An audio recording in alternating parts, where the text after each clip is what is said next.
بسم الله الرحمن الرحيم waxaan halkan ka salaamayaa dhammaan walaalahayga reer Durban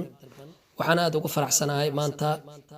inaan halkan ku diyaariyo maanso aan ugu talagalay orodyahanka Soomaaliyeed Abduqaadir Maxamuud Nuur ekay wadani oo nagu soo booqday magaaladani KwaZulu-Natal Durban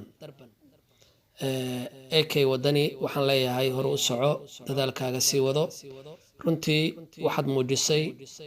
arrin aad loogu farxo oo anaga dhan farxad noo ah haddaan nahay Soomaali marka waxaan ku leenahay dadaalkaaga sii wado waxaan u maaso ayaan halkan ka soo jeedin doonaa aan ku dhiirigelinayo walaalkay ekay wadani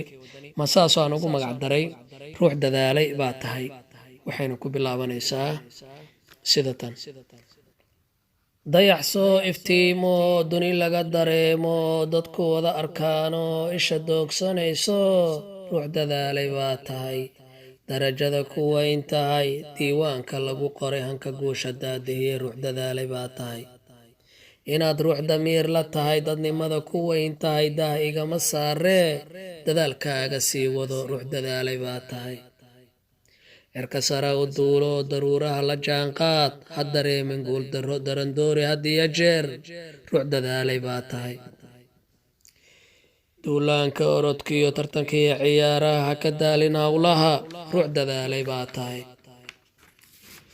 yaan lagaa dadaal badin ku xirno u dantaado guushana la daris noqo ruux dadaalay baa tahay